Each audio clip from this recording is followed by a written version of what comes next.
Baik ratuku, aku akan melakukan seperti yang kau katakan.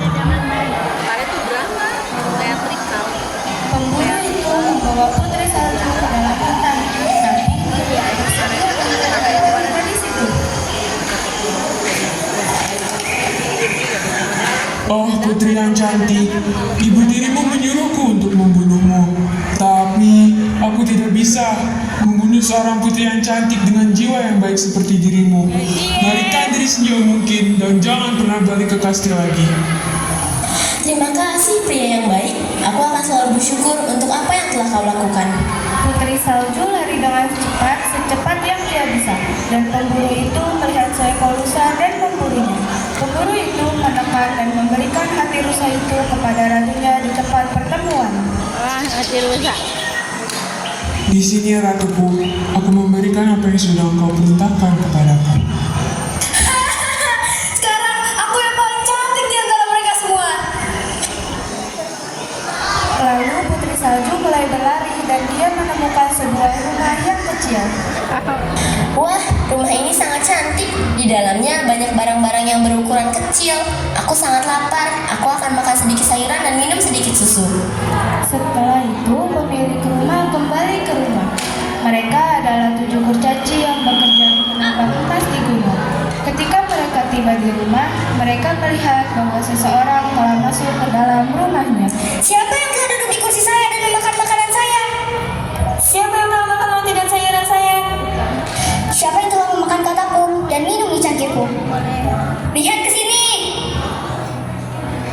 6 kurcaci menghampirinya dan mereka takjub.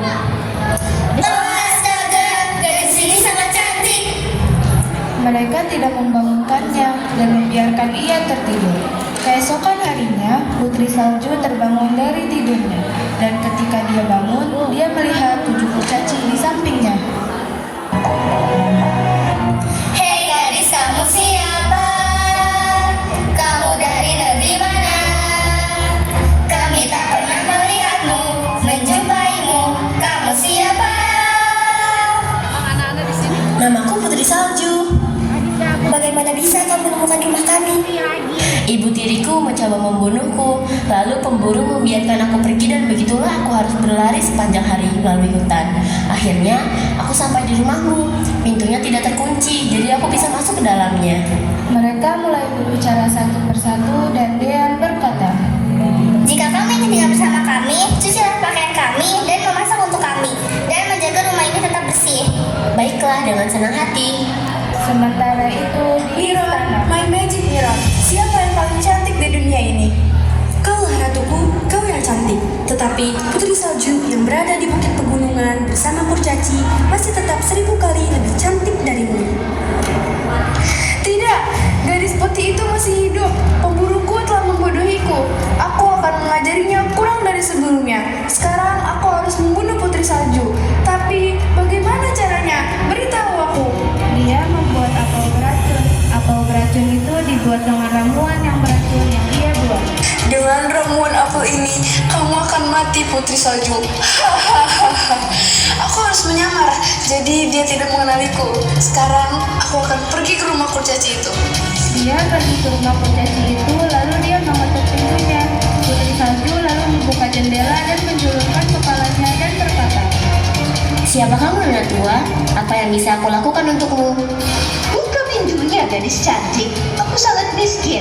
Aku ingin memberikanmu semua apa untuk menjadikan saya roti yang akan kuberikan kepada suamiku yang mengerikan. Aku tidak boleh memberikan apapun. 7 kurcaci melarangku untuk pergi ke kebun. Tidak apa-apa bagiku. Ini aku berikan sebuah apel yang segar dan lezat untukmu sebagai imbalan dan cinta. dia pergi kepada nona tua tersebut dan menggigit bagian dari apel tersebut. Dan dia terjatuh di tanah. Dia mati. Matilah kau putri salju. Kurcaci itu tidak akan kembali lagi. Selamat tinggal putri salju.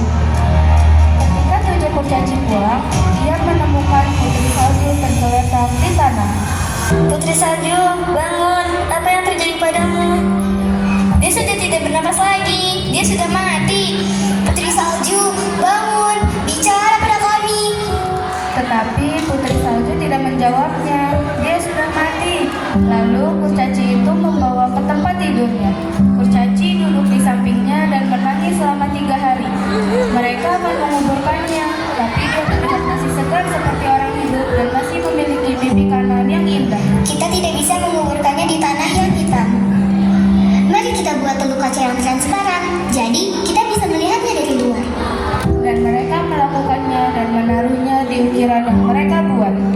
Kita harus tempatkan kami di luar gunung dan salah satu dari kita tinggal bersamanya dan menjaganya. Ya, kami akan melakukannya. Pada saat waktu yang sama, seorang pangeran datang ke area gunung untuk berburu. Dia melihat mata kurcaci dan binatang di sekitar gua. Temannya bertanya, apa yang ada di dalamnya? Begitu banyak hewan cantik. Sang pangeran mendekat dan membaca tulisan yang berada di atasnya yang terbuat dari tulisan emas. Dia bilang, ini adalah gadis yang sama yang saya impikan dan melihat kurcaci yang gugup. Biarkan aku memberimu apa yang kamu inginkan. Kami tidak akan menjualnya untuk semua emas di dunia. Berikan dia kepadaku. Aku tidak akan bisa hidup dan aku tidak bisa menyakiti jika kamu tidak mengizinkanku untuk mengambilnya. Apakah kamu gila? Apa yang akan kamu lakukan dengan mat ini? Aku akan menghormatinya dan membangun tentara untuk membangkitkan jiwanya dalam damai. Para kurcaci kasihan padanya dan memberikan putri salju kepadanya. Jagalah dia baik-baik. Kami akan selalu mencintainya. Aku akan melakukannya. Dia akan menjadi milikku, ratu yang berharga. Sang pangeran menyuruh pelayannya untuk membawa putri itu dan saling bahu-membahu. Kemudian salah satu dari mereka tersandung pada semak-semak sehingga putri salju terjatuh dari rangkulan kemudian. Sang pangeran tiba-tiba berhenti dan meletakkannya di bawah pohon. Hati-hati dengan langkahmu. Aku tidak akan pernah memaafkanmu jika terjadi sesuatu kepadanya. Aku minta maaf, pangeranku. Pangeran menatap putri salju dan menyadari dia masih tetap cantik saat dia masih hidup. Dan kemudian pangeran memberikannya setangkai bunga mawar merah. Segera setelah dia menaruh bunga mawar di sampingnya, dia membuka matanya. Ya Tuhan, apa yang terjadi? Siapa kamu? Kamu bersamaku. Aku pangeran dari jarak jauh. Aku selalu memimpikanmu. Sang pangeran dan 7 kurcaci memberitahunya apa yang terjadi. Ya Tuhan, kamu memutuskan untuk mempertahankanku meski aku sudah mati. Tapi kenapa? Kamu satu-satunya gadis di mimpiku. Aku mencintaimu lebih dari apapun di dunia.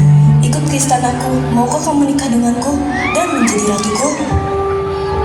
Ya pangeranku, tapi aku ingin menemui ayahku terlebih dahulu. Tadi aku mendengar bahwa ayahmu hilang entah kemana dan tidak pernah kembali ke kerajaan. Ini pasti tipuan ibu tiriku yang lemah. Tolong lakukan sesuatu agar kita bisa menemukannya. Baiklah, ayo kita pergi ke tempat itu dan mencarinya.